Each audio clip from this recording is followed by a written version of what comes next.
hogaamiyaha North Korea Kim Jong-un oo maalmihii u dambeeyay xaaladiisa caafimaad laga deerinayay kadib markii lagu sameeyay qalliin dhanka wadnaha ayaa waxa soo baxay warar sheegaya in wali uu la liito xanuunkaasi isagoo in badan oo kamid ah saxaafadu aysan soo bandhigin xaaladiisa caafimaad cabsi ay ka qabaan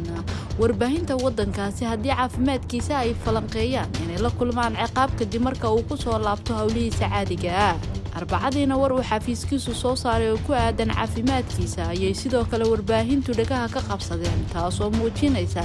baaxadda ay la eg tahay caburinta warbaahinta ee dalkaasi weliba cabsida ay ka qabaan ila wareedyo ka soo jeeda wadamada China, South Korea iyo Mareykanka ayaa shaki weyn geliyay warbixin lala wadaagay warbaahinta oo ka hadlaysay xaaladda caafimaad ee Kim Jong-un. Shakiga weyn ee xanuunka Kim waxa uu yimid kadib markii laga waayay xaflad weyn oo sanad walba loogu dabaaldego dhalashada awowgiisa Kimkii labaad oo uu sanad walba ka soo jeedin jiray qodobbo taariikhi ah oo ku saabsan awowgii iyo halgankii uu soo maray. gabi ahaana warbaahinta dalka ayaa ka gaabsatay halka uu Kim jiro iyo waxa xaalkiisu ku dambeeyay laakiin wargeys ka soo baxa Seoul ayaa laga soo xigtay in Kim oo 36 sano jir ah isbitaal uu galay 22 Abriil laguna sameeyay qalliin dhanka wadnaha ah. wargeyskani waxa uu sheegay in Kim xaalkiisu ka sii darayay sababta xaalkiisa si murtisan ay tahay isagoo aad u cabi jiray sigaarka xayrta ama cayirka oo jirkiisa ku badan iyo waliba shaqada oo ku badnayd maadaama uu ahaa nin talada wadankaasi kaligiisa ay ka go'do iyo waliba nin ahaa nin dadku dhammaan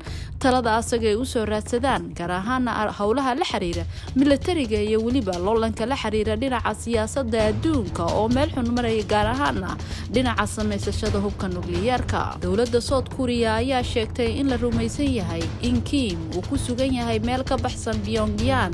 oo ay la joogaan dadka isaga ku dhowdhow markaana uu si caadi ah u maamulayo hawlaha dowladda mana jirta ayay dhaheen qalqal ka muuqda aqalka looga arrimiyo North Korea taasoo laga sawiran kara xaaladiisa. si kastaba haatee qaar ka mid ah warbaahinta dalka Mareykanka ayaa si weyn u falanqeynayay saacadihii la soo dhaafay xaaladdu sida ay noqon karto iyagoo muujinayay in haddii Kim meesha uu ka baxo ay North Korea isku bedelaysa meel qaxooti tiro badan ay ka dhashaan loona baahan doono tallaabo militari. ma jirto war cad oo muujinaya ilaa iyo hadda xaalka Kim iyo halka uu ku dambeeyay.